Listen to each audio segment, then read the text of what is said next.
Bienvenidos nuevamente a otro capítulo más de su podcast de seguros. Me acompaña nuevamente Coral Cruz. Coral, ¿cómo estás? Hola, bien, gracias. Y contenta de estar nuevamente en otro capítulo más. Y continuando con esta secuencia que comentábamos de los capítulos en referencia al tema de la educación financiera. Entonces estamos el día de hoy hablando de otro tema que es en continuación a los capítulos anteriores. Así es, esta es una serie de 4 capítulos que estamos encadenando para hablar de educación financiera y conceptos que le incumben para su bienestar, pues principalmente económico. Nosotros, como ya sabe, pues nos dedicamos al tema de los seguros, pero quisimos hacer esta serie de capítulos para abordar conceptos que creemos que la gente necesita conocer. Coral, hace pocos días entrevistabas a una persona que no tenía noción del tema, por ejemplo, de seguro de vida, cosa que a mí me pareció increíble. Pero cuéntales un poco. Como introducción nada más, algo breve. ¿De la campaña que estamos realizando? Así es. Sí. Sí, efectivamente, una persona que mostró un interés en una campaña de seguro de vida, compartiéndole la explicación, como en aspectos muy básicos de qué era y de qué se trataba, pues comentaba que no le entendía. Entonces yo dije, bueno, no me entiende, ¿qué es lo que no entiende? No entiende la información que le compartí. No la entiendo. Entonces, bueno, ya traté como de buscar las palabras muchísimo más coloquiales, términos más coloquiales para que lo entendiera, y así fue como parece que lo entendió. Perdón, yo me refería a un caso de una persona que te dijo que nunca había escuchado de eso. Que nunca ha escuchado del seguro de vida. Una mujer que nunca dijo nunca haber escuchado sobre eso. Que existía algo así de protección, solo protección. Y bueno, Ya sí, sí. Otro caso, sí, ya. Pero bueno, ¿por qué es relevante para nosotros hacer estos capítulos? Porque finalmente estamos hablando de conceptos que creemos que todos debiesen conocer, y en esta serie de 4 capítulos encadenados, pues estamos precisamente hablando de conceptos financieros, diferencia entre ahorro e inversión, etcétera. Hoy vamos a tocar nuevamente el tema de por qué la gente no está ahorrando y qué puedes hacer al respecto. O sea, ¿por qué usted no está ahorrando y qué puede hacer al respecto? ¿De acuerdo? Entonces vamos a empezar, Coral. Lo primero que yo quiero decir es como, a ver, creencias que tiene la gente. ¿Por qué la gente no ahorra, Coral? ¿Tú por qué te imaginas que no ahorra? O háblame de ti. ¿Tú has ahorrado toda tu vida laboral? ¿Desde que empezaste a trabajar, empezaste a ahorrar o no? No. ¿Por qué no? Realmente desde mis primeros empleos, no ahorré. Ok. Lo confieso. No, yo también. Digo, obviamente era más joven y pues obviamente decía, bueno, pues quiero disfrutar de que tengo ya pues tengo ganas de comprarme esto y así lo entendía, pero sí realmente me confieso que no ahorraba hasta hace algunos pocos años, ¿no? Que ya lo estoy haciendo más en forma y pues con una intención principal que ahorita vamos a ir para allá en ese tenor. Y yo también confieso que no ahorraba, o sea, no ahorraba hasta que aprendí ciertas cosas, leí ciertas cosas, tomé cursos de ciertas cosas, precisamente en relación a la educación financiera. Pero bueno, ¿por qué en tu caso, así háblame de tu experiencia, no ahorraste antes? Pues porque a lo mejor no sabía o no era, no conocía de que tenía que ahorrar. O, por ejemplo, también en mi casa, pues sí, obviamente cada uno tiene los enfoques o todo lo que aprendemos en casa de papá o de mamá y pues obviamente todas las conductas o comportamientos. Y en relación al tema del ahorro, yo no lo vi ni me lo enseñaron, o sea, no lo conocía, y a lo mejor por ahí sabía que había esto del ahorro, pero no estaba en mi bagaje, digamos, de mío, ¿no? Digo, en mi historia. Claro, y Entonces, ese es como, no lo sabía. ese es como yo creo que el primer elemento de por qué la gente no está ahorrando, porque nunca nadie le dijo que existía algo que se llama el ahorro. O sea, ya desde ahí empezamos. Igual, yo también, nunca nadie me habló del tema del ahorro, o quizás, por ejemplo, puedo recordar que mi mamá sí hacía ahorros y me decía, oye, hijo, es que pasó, estoy ahorrando para esto, y lo escuchaba, que ella lo hacía, pero no me explicó cómo hacerlo. Eso es algo que ya yo pude saber después. También otra creencia de por qué la gente no ahorra, y creo que esa es como muy común, es de que la gente quizás está esperando a ganar más dinero del que ya gana para empezar a ahorrar. Exacto. Sí. Y bueno, y quizá ese momento de ganar más, pues nunca llegue, ¿no? Sí. ¿Por qué? Porque, bueno, como luego hemos comentado en algunos momentos, pues a veces la vida de alguna forma crecen los hijos, hay más gastos, la situación se puede complicar. Bueno, como el caso de una conocida que me dijo, sí, yo quiero el plan educativo para mi hijo el siguiente año, ella muy segura, y resulta que pues se endeudó con unos gastos y no pudo. Y al siguiente año, no, ¿sabes qué? Que voy a meter a mi hijo a una escuela particular y ya quise pagar todas las mensualidades de un solo golpe y ya no puedo. Entonces, pues bueno, entonces ahí la intención o qué pasó ahí, ¿no? Entonces, ese momento de que ella quisiera continuar con su proyecto, pues no ha llegado, ¿no? Tal vez sí, le interesó en algún momento, pero no ha llegado. ¿Por qué? Pues porque las circunstancias se fueron complicando y quizá también obviamente sus ingresos no aumentaron y su hijo creció, etcétera, ¿no? Entonces, bueno, así es como... Y yo creo que detrás de todo eso está la creencia de que por lo general siempre todo va a ir mejor. Que obvio, uno pretende que siempre sea todo para mejorar, pero no siempre pasa eso. O sea, en realidad lo normal es que a veces la vida se complique. O sea, yo creo que sí, eso es... que te despidan del trabajo. Exacto, eso es lo normal. Que llega una enfermedad, te llega una enfermedad, que tu mamá o tu hermano tenga una enfermedad grave y todos tengan que aportar para ello. Bueno, como ese caso muchos, ¿no? Digo, de todos. Cosas que pasan. Platicaba con mi hermano y le dije, tienes que ver este capítulo, hermano, porque platicaba con él y le decía, no, es que esto voy a recibir un pago y eso se va a ir a arreglar los lentes que se le rompieron a mi esposa, ¿no? O sea, cosas pasan y pasan todo el tiempo y entonces uno está con la creencia de que va a venir tiempos mejores, que reitero, sí es importante a lo mejor que uno se proyecte bien o favorablemente hacia el futuro, tenga metas, pero eso no garantiza que las circunstancias van a estar completamente predispuestas o completamente previstas. Entonces, la situación es que los imprevistos suceden y siempre suceden todo el tiempo. Lo normal en la vida es que se complique, creo yo. Pero bueno, ese es otro asunto de por qué la gente no ahorra, porque a lo mejor piensa que cuando las cosas mejoren, ese es el momento idóneo para empezar a ahorrar. Otro que tengo muy presente es, por ejemplo, el de la compensación inmediata. El decir, sí, me gusta, me lo quiero comprar y lo quiero y tengo ahorita cómo comprármelo. Y ya, entonces, sí, me quiero complacer en este momento. ¿Por qué no hacerlo si me lo quiero dar hoy, no? Y hoy vivo y mañana a lo mejor no viva y ahorita lo quiero comprar. Pero ahí hay un tema de que no se ve el visto o pues la idea a que pueda ser a largo plazo. O sea, es la satisfacción inmediata la que queremos tener. No, porque es hoy, me lo quiero dar, pero no lo estás viendo a largo plazo. Entonces... Exactamente, no lo estamos viendo a largo plazo. Esa puede ser otra situación. Exactamente. Entonces son como cosas muy, muy comunes que a todos nos pasan. O sea, reitero, la falta de tener noción de qué es el ahorro, ¿no? O de que alguien te explique, pensar que cuando ganemos más o que cuando las circunstancias, o como dice Coral, estamos pensando en el corto plazo, en el inmediato, y de ahí poco pensamos o nos proyectamos hacia el futuro. Entonces, bueno, esto es un poco como lo que dije en el capítulo anterior. También tengo otra. A ver, dime. Sí. Es también en relación a un poco de la negación o de evitar hablar del dinero, o sea, la incomodidad que es esto de, bueno, pues a lo mejor con la pareja, quizá hablar de estos temas de dinero, pues no siempre es algo sencillo, ¿no? Entonces, mejor para evitarnos como problemas o temas incómodos de, no, pues mira, podemos hacer un ahorro, un proyecto para algo, y como tenemos esa creencia de que eso es algo incómodo, hablar del dinero, pues también de alguna forma no no se habla de eso. Pues no se habla, pues porque es algo incómodo, mejor no me meto en problemas, mejor no digo nada, ¿no? Porque entonces ahí se queda, ¿no? Ese es un punto súper importante, claro, porque también a muchas personas les parece que el dinero es como un ente malévolo. Y esto tiene que ver ya más con creencias personales o familiares. Y ciertamente prefieren evitar hablar del tema del dinero, que creo que ese es igual un concepto súper elemental.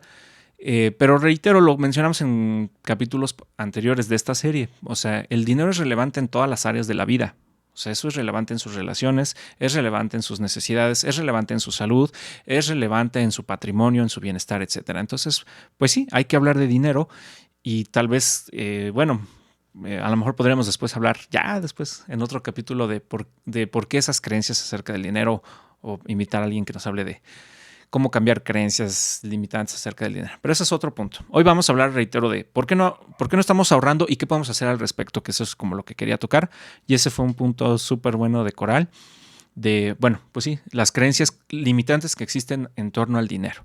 Ahora bien, yo quiero comentar una experiencia muy personal, sobre todo porque si esto le puede ayudar a alguien, y es algo que ya he compartido con Coral y he compartido con gente de nuestro equipo, la verdad es que es factible salir adelante, económicamente hablando, y como lo mencioné, o sea, ¿por qué la idea de tener libertad financiera o independencia financiera es relevante? Si usted nunca había escuchado ese concepto, vaya al capítulo anterior y revíselo. Pero, ¿por qué queremos llegar a ese estado de libertad o independencia financiera? Precisamente para tener otro tipo de oportunidades en la vida u otro tipo de decisiones en la vida. Eso es de forma muy simple, como lo hemos venido platicando. Y quiero narrar un poco la historia de su servidor, ¿no? ¿Estás de acuerdo, Coral? Puedes hacerme preguntas si quieres en el Inter, pero bueno. Sí. ¿Qué pasó? Cuando yo empecé la actividad de ser agente de seguros, la verdad es que tuve un tiempo donde no era muy productivo y mis recursos eran muy limitados. Quiero decir, yo probé hace tiempo la vida de empleado, o sea, sí fui empleado en algún momento, trabajé en la banca y trabajé para, digamos, empresas particulares, digamos, cuando salí de la universidad. Y por cuestiones como de índole personal, yo quise tener como un poco más independencia y decisión sobre mi tiempo y qué hacer. Entonces, de alguna forma, cuando me acerqué al tema de los seguros o se me dio la oportunidad de trabajar de forma independiente, me pareció que era la opción indicada para empezar a intentar sobre esa vía fuera de lo que es el empleo, ¿no? Porque digamos que todo tiene ventajas, desventajas y desventajas, Coral. O sea, ser empleado tiene ventajas, ¿estás de acuerdo? Sí, claro. ¿Qué ventaja te da el ser empleado, por ejemplo? Pues que sabes que tienes seguro tu pago quincenal o mensual. Exactamente. Bueno, eso es como esa es una. Claro. Pues que ya sabes las actividades que tienes que hacer. Recibes, digamos, indicaciones de tu jefe inmediato. Tienes tareas asignadas que realizar y siempre sabes qué tienes que hacer, ¿no? Contrario a que a lo mejor si sales fuera y tú eres el que inicia un emprendimiento, pues tú tienes que saber, idear por dónde ir, qué hacer. A veces tú eres el que hace las ventas, el que cobra, el que va y hace los mandados, el que revisa lo fiscal y todas esas cuestiones. Así es. Entonces, sí, digamos, para algunas personas que no hayan vivido esa transición entre ser empleados y después, digamos, tener un emprendimiento o algo por cuenta propia, pues ese es uno de los cambios más radicales. Precisamente en el caso de un servidor, pues la continuidad de los ingresos se vieron totalmente interrumpidos. O sea, es decir, cuando yo empecé a ser agente de seguros, y ya lo hemos comentado en capítulos anteriores, nosotros percibimos con base a comisiones, las comisiones por la venta de un seguro. Entonces, en ocasiones hay ventas, en ocasiones no hay ventas. Y eso hace que nuestro ingreso sea a veces esporádico, o fluctuante, exacto. Entonces, ¿cuál fue el problema? El primer problema al que yo me enfrenté es que tenía una gran fluctuación al principio de ingresos y no tenía solvencia, por así decirlo. Entonces, la verdad, no me da vergüenza admitirlo. Mis primeros años de agente fueron muy difíciles y pues tenía ese pesar de no tener los suficientes ingresos para pagar mis propias necesidades inclusive. Entonces, ese es un problema. Pero precisamente que estamos hablando de este capítulo, ¿qué hacer al respecto? Entonces, yo empecé a leer algo de literatura y cursos que habían, libros de especializados en el tema de finanzas y cursos en línea, etcétera. Y una de las ideas clave que creo que esa es como parte ya central de a dónde va esta plática es tener identificado lo que principalmente no conoces. O sea, hacer visible lo que está invisible de entrada. Y entonces, ¿cómo hacemos eso? Pues bueno, primero yo sabía que no tenía un promedio de ingresos ni siquiera, porque reitero, era muy fluctuante. O sea, a veces vendía, a veces no vendía. Y la gente a lo mejor que se dedica al comercio puede empatizar mucho más con esto. A diferencia de alguien que tiene un empleo, como ya dijo Coral, que tiene esa regularidad, ¿no? O esa pues digamos, certidumbre de que su ingreso va a venir de forma periódica. En el caso de los que somos vendedores o comisionistas o la gente que se dedica al comercio, pues sabrá que hay altibajos, ¿no? Y no hay como que no hay una continuidad siempre del mismo flujo de dinero. Entonces, eso era algo que yo desconocía, si iba a cobrar o no, pero lo que sí conocía eran mis gastos. O sea, sí podía saber especialmente qué hacer con mis gastos. Y entonces, lo primero que hice fue, de acuerdo, digamos, a lo que ya había leído y estudiado, pues es identificar todos esos gastos que yo tenía, ¿no? Ese es como el primer paso que usted puede dar hoy para empezar a ahorrar. Coral, ¿tú identificas hoy plenamente todos tus gastos? Sí, pues en un 80% creo que es. Sí, ubicar okay. en qué gasto lo que gano. Exacto. Para muchas personas, entrevistabas hace tiempo a una mamá, y creo que hablamos de ese caso ya también en un capítulo, pero una mamá, por ejemplo, se sorprendió mucho cuando vio la tremenda cantidad que tenía de gasto hormiga, por ejemplo, ¿no? O sea, ya quería hacer un plan educativo para su hijo, pero de repente pensó que no tenía la liquidez para hacerlo o el capital para iniciar, y cuando le preguntamos acerca de sus gastos hormiga, la verdad es que era una cantidad muy, muy fuerte, tanto semanal como anualmente para, pues bueno, digamos, esa familia en específico, ¿no? O sea, entonces, bueno, de ahí, dime. Sí, más o menos un gasto de que los antojos de sus hijos eran de 200 a 400 pesos diarios. Entonces, sí. Saque usted la cuenta, ¿cuánto es al año?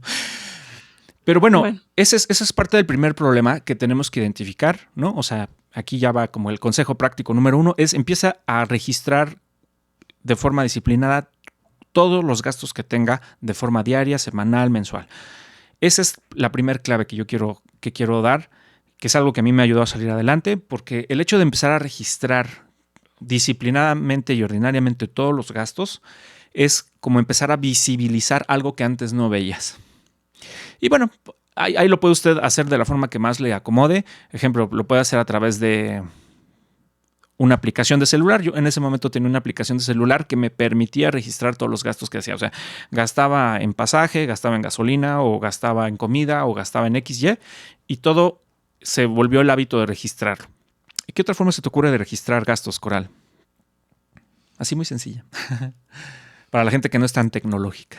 Bueno, pues haciendo una hojita, escribirlo en una hoja. Claro, una bitácora, por así decirlo. Sí, ir anotando, no, pues hoy gasté en comida 300 pesos. La cuota de una aportación que pido en la escuela, tanto. Algo que se ocupó en casa, pues también, ¿no? Registrar todo, como dices, todo, hasta a lo mejor que si compraste todo esto. El café. El café en la mañana, o el antojo del postre en la tarde, o no sé, las golosinas que por ahí se te antojan. Otra forma de empezar a registrar es guardar los tickets de todas las compras que hacemos. Bueno, en los lugares que nos dan un ticket, por supuesto, ¿no? O sea, empiezas a hacer un acopio y a lo mejor el fin de semana te sientes a ver de todos los tickets que juntaste, y ahí viene como que el segundo tip, empezar a hacer categorías de esos gastos. O sea, el segundo tip sería: empiezas a hacer registro y en el segundo lugar empiezas a hacer una selección de categorías de gasto. Entonces ahí sí, por ejemplo, podrás empezar a identificar qué categorías corresponden al gasto de transporte, ¿no? O sea, ¿es necesario transportarse? Sí, claro. ¿Pero en qué lo haces? ¿Lo haces en coche? ¿Lo haces en transporte público? ¿Lo haces en bicicleta? Etcétera. O sea, el medio de transporte que tú utilices y el gasto que implica hacerlo a través de ese medio. Entonces ya tenemos ahí dos estrategias claras, ¿no? Empieza el registro de gastos y después empieza lo que es la parte de categorizar o segmentar esas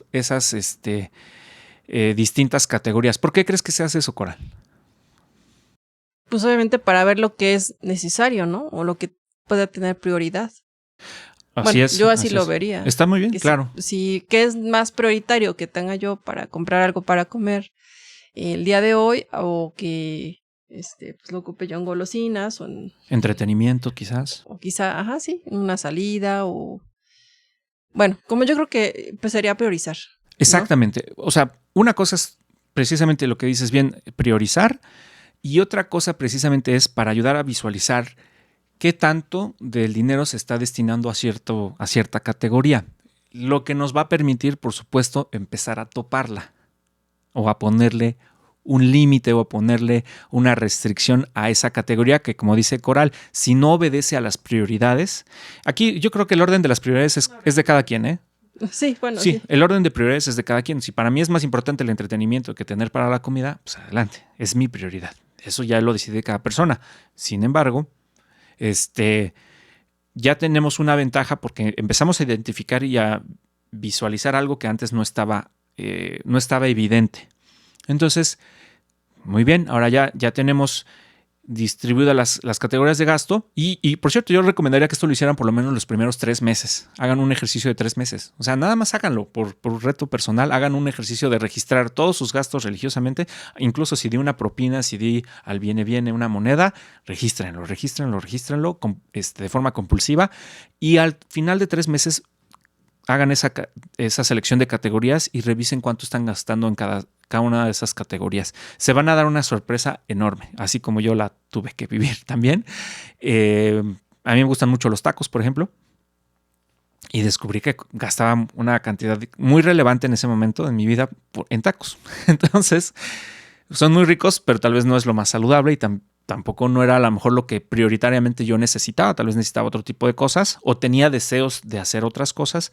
Y entonces sí, aquí esto es lo que podríamos convertir ya en un instrumento muy conocido que se llama, Coral. ¿En qué se llama esto? Empieza con P. O sea, el presupuesto. Exactamente. ¿Qué es un Sí, presupuesto? ya mencionamos algo de eso en el capítulo pasado. Pues bueno, el presupuesto es, pues, ¿qué hagas, no? ¿En qué gastas, no? O sea, tus ingresos, o bueno, en comida a la semana se va a gastar tanto, ¿no? Exacto. En transporte, ya sea gasolina o transporte, dependiendo de lo que ocupes, pues bueno, gastaría esto, ¿no? A lo mejor algunos días me puedo ir caminando para no gastar gasolina o no pagar el transporte. La otra es, bueno, pues yo creo que los gastos que siempre tenemos fijos, ¿no? Pero a lo mejor a algo podemos irle como midiendo un poquito o bajándole el gasto, ¿no? Por ejemplo. O sea, la idea de que, o sea, usted puede hacer el ejercicio nada más de registrar sus gastos, pero todavía no llegar a un presupuesto. Cuando ya digo que usted está listo para hacer un presupuesto, me refiero precisamente a que ya hizo una temporada de registro de gastos y ahora sí está listo para empezar un presupuesto. ¿Por qué? Porque la idea de presupuestar es asignarle una porción específica, una partida de su dinero a un fin específico. Entonces, ejemplo, platicaba también con alguien, oye, ¿cuánto gastas en comida? No, pues promedio gasto, no sé, 1,000, 1,500 a la semana, 2,000. O sea, esto va a variar de familia en familia y de nivel socioeconómico. Pero yo le decía, ok, la idea de asignarle un presupuesto es que tú topes o que definas un límite preestablecido para ese gasto específico o esa categoría de gasto, quiero decir. Entonces, ejemplo, si antes gastabas 1,500 a la semana o 2,000 pesos a la semana, tienes ahora 2 opciones. Ahorita ya me dices lo que me ibas a decir, porque nada más quiero terminar esta idea. Pero la idea de ahora sí de tener la posibilidad de hacer un presupuesto es porque ya conozco, ya tengo un registro amplio y entonces ahora sí puedo empezar a asignar topes, o sea, límites, algo que no rebase lo que se ha establecido de antemano. Entonces ahora esa es precisamente la parte donde viene el cambio a favor, porque a la hora de que nosotros ya presupuestamos la partida para cada segmento de gasto, entonces sí podemos decir, tengo opción de gastar menos o buscar formas de gastar menos en cierta categoría, como ya dijo Coral. Estoy gastando mucho en trasladarme porque lo hago en coche todos los días y por ende gasolina. Bueno, puedo tomar el transporte público. Ibas a decir algo, Coral. Sí, se me vino a la mente lo del entretenimiento, que bueno, que quizá hay familias que lo hagan en la semana, ¿no? Salir al cine, ir a cenar, llevar a los niños a tal lado, ¿no? O por ejemplo, cada fin de semana, ¿no? Entonces, pero ahora sería como, bueno, la idea o la sugerencia, pues es que digan, bueno, pues ahora solamente vamos a poner, como mencionabas, un tope de gasto al mes en entretenimiento, en salidas. Si gastamos 4,000 o 3,000 o 2,000, pues ahora podemos nada más hacerlo 2 fines de semana, ¿no?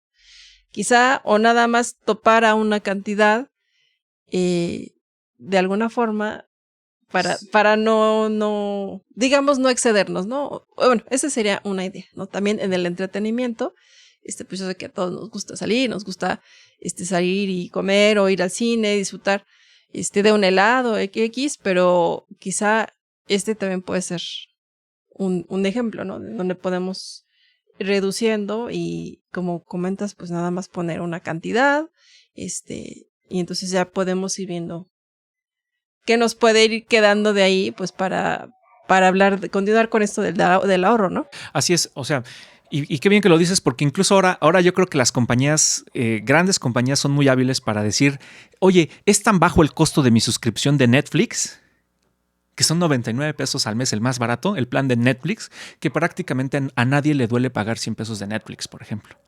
Y eso es una estrategia muy hábil, porque al final sí estás gastando y no estás viendo Netflix. O bueno, si ves mucho Netflix, es una forma de salida de dinero.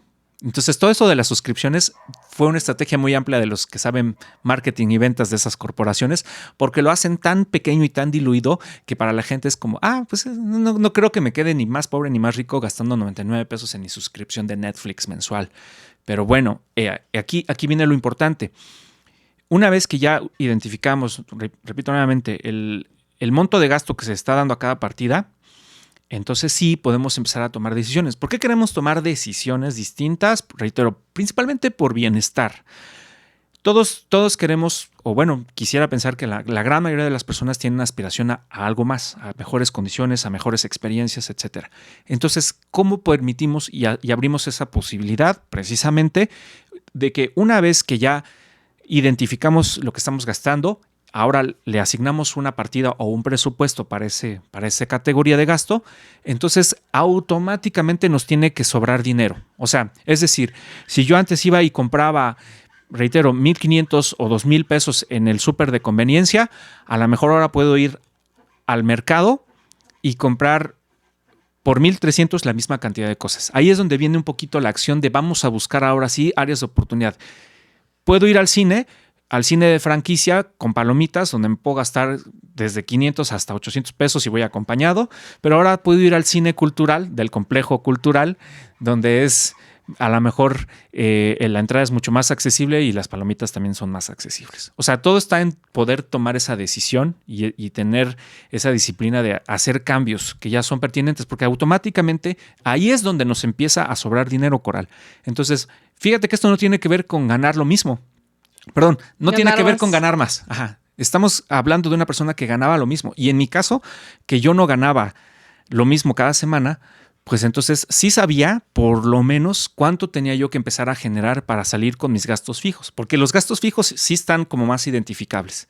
O sea, entonces cuando me di cuenta de eso dije, bueno, por lo menos mis esfuerzos tienen que llevarme a un área donde pueda cubrir plenamente mis gastos fijos de renta, de comida, de traslado, etc. Entonces empecé a registrar y a topar ciertas cosas para darle prioridad a lo que me permitiera tener ya un excedente. Y eso no significó necesariamente ganar más dinero. Entonces ahí está como que el primer mito derrumbado. O sea, no necesitas ganar más dinero para empezar a ahorrar.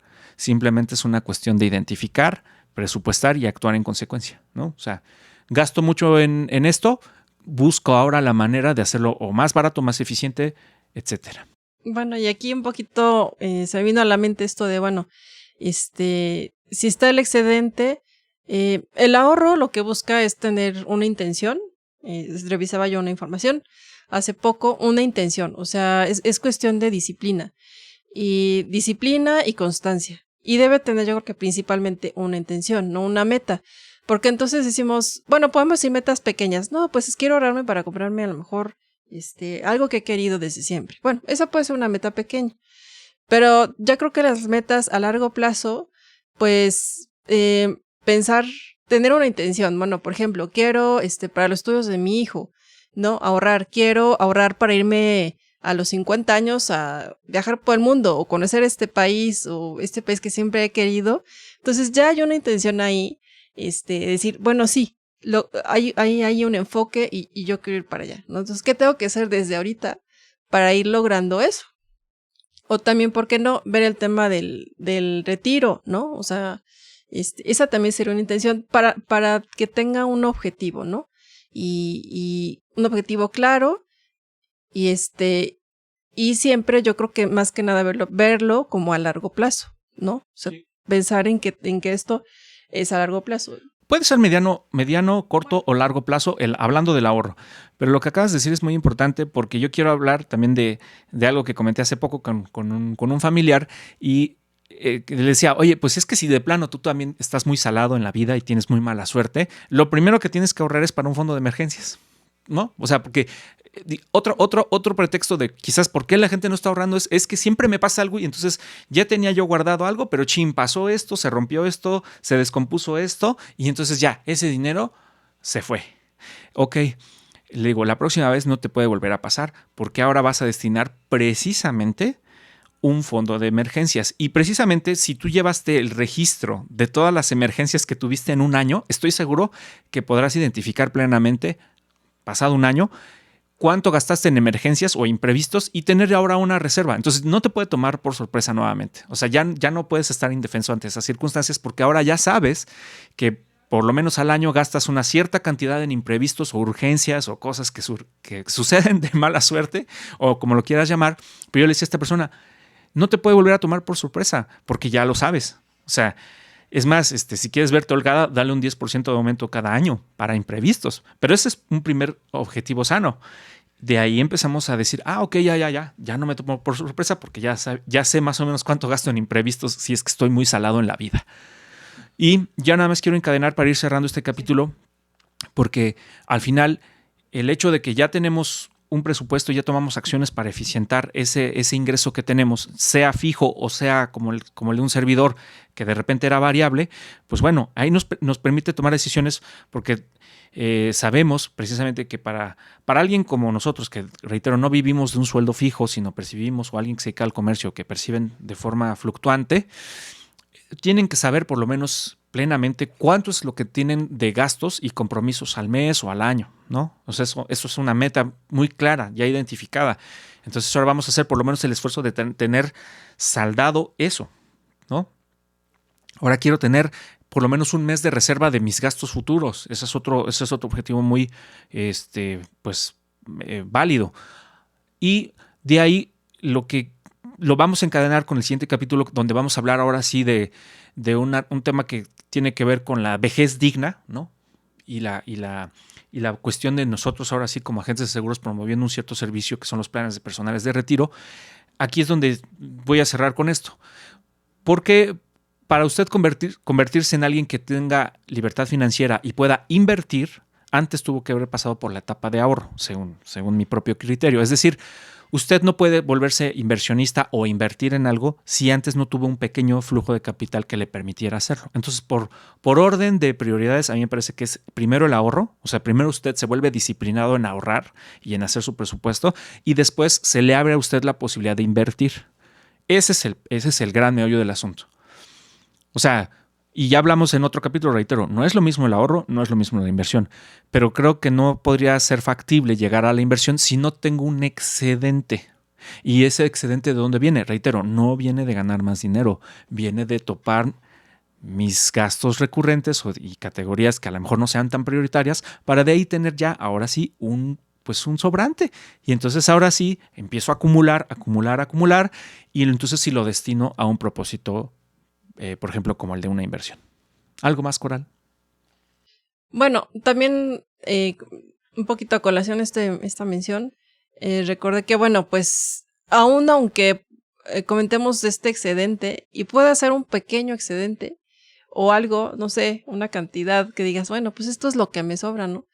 Pero pues yo creo que empezar con el ahorro es empezar con lo que, no sé, poquito, ¿no? Es un hábito. Finalmente estás hablando de un hábito. Entonces, es el hábito, pues no, obviamente vamos a decir, bueno, pues sí, ya, no, es que no, si no voy a ahorrar, no quiero ahorrar esta cantidad y pues no creo que pueda yo, ¿no? Porque pues cómo le hago, a dónde le quito, dónde le pongo, pero creo que también y básicamente es como empezar con algo que vaya uno viendo que sí se puede, ¿no? Que sí se va haciendo poquito a poquito y dices, bueno, pues sí se puede, sí hay un excedente y a lo mejor esto pues obviamente va sumando y va sumando hasta lograr lo que yo quiero, ¿no? Mi objetivo. Y tienes toda la razón. Al principio esa curva se ve muy lenta. Tienes toda la razón. Y eso también, hablando psicológicamente híjole, apenas llevo 100 pesos, caray. Pero véalo por el lado positivo.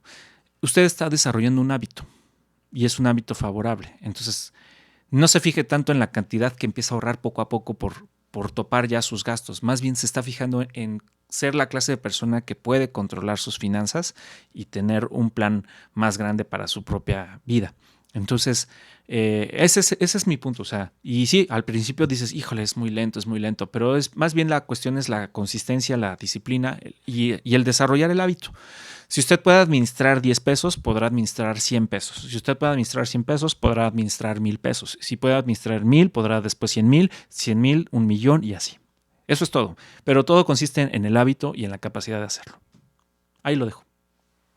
Bueno, pues esperamos que este capítulo, esta información sume y pues es la invitación, no es que estén obligados a hacerlo, pero es una invitación y por qué no a lo mejor hacer el ejercicio, intentarlo y ver qué es lo que va resultando. Por lo menos el de gasto. O sea, eso es muy esclarecedor, no tienen ni idea. O sea, cuando hagan, o sea, ya si no quieren hacer el presupuesto, hagan un ejercicio de 3 meses de gastos. Les prometo que va a ser como una cubetada de agua fría. Bueno, pues nos saludamos en el siguiente capítulo y un gusto estar nuevamente con ustedes.